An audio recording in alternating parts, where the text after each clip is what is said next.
You are now listening to 15 Minutes of Fame Radio. Let's go! All right, yo, man, 15 minutes of fame.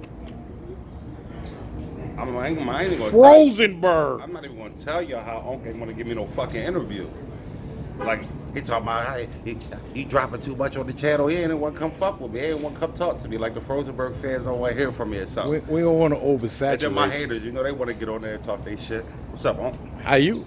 I'm good, man. I feel great. Huh? I feel great. As usual. Yeah. I feel greater, though.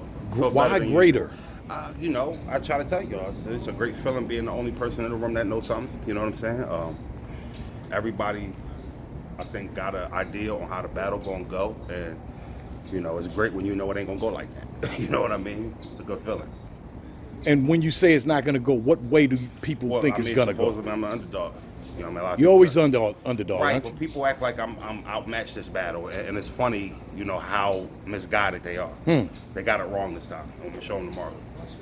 I know you. We were talking, and you was mentioning how his rebuttals is actually his best attribute. Absolutely, he's amazing at it. People got him in top 5 and top 10 pen lists, and that is a travesty.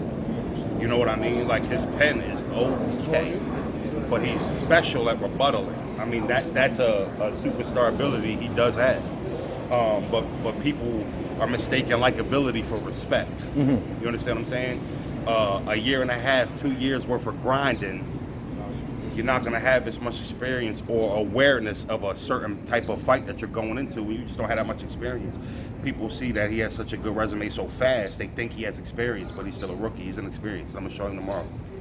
And you know what, people, when you talk about rookie experience, people forget that you're only 20. Yeah, 20, 28, right? But I got here since I was fucking 13, it seemed like, right? Right. But yeah, so I've been here since I was a sophomore in high school. That's when I started on URL. So I've been here so long.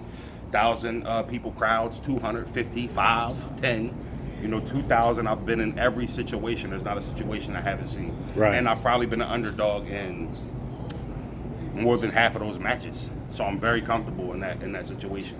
Right. Like, you know what I mean? People, you know, are making comments like, what did Rosenberg do to ARP to get him killed? Like, they're so misguided on this. They really don't see what's about to happen tomorrow. Who do you think was A-Ward's toughest opponent in his career? So who gave him the toughest battle was a shorty up in Atlanta. He had a battle, I think, with K Profit. She gave him a lot of trouble. Yeah, I got that footage. So K Profit, not mistaken, yeah, K Profit. wow, gave him the most trouble. She gave. Well, I'm just telling Shout you, out to K Profit. She wasn't his toughest, but I've seen that he had trouble with her. Excel, he had trouble with Excel. You know what I mean? So certain opponents, I think people think him taking battle so much is a tribute, right? But like, it's like Father Time. It loses to nobody. So as special as you might think he is, overbooking yourself is just a reality for any battle rapper. Nobody's above it. And if you remember, he rebuttals. He doesn't freestyle whole rounds. So it ain't like he can overbook himself and then say, you know what, I'm a freestyle 2 rounds for Rosenberg and I'll be fine. He puts his rebuttals around his written. So he's been taking so many battles back to back. I think that, you know, it's going to catch up to him. That's kind of, I guess that's like a rock and a hard place. I don't know what to say if your freestyle rebuttals are better than what you're writing. Well, that what you're saying? Yeah, that's exactly what I'm saying. And he's not the first to be like that. It's not a knock. Right. Like, I don't want people to think that I'm saying it as, like, I'm taking credit for A-Ward. He's very special at rebuttaling, but so have so many other people. And a lot of new fans who don't go back to the essence won't know that there's been a million A-Wards. We've had them already. They talking like he's new, like he's a world beater, like this is something we haven't seen before. I'm not gonna name 10 guys off the top of my head that literally have his skill set that have been in this game. So, do you think your view will change of his toughest opponent after tomorrow? Styles make the fights, right? So, of course, I can sit there and tell you I'm gonna be his toughest opponent, but you know, at the end of the day, the fight gotta happen, and you know, the style clash will, you know, create the result. But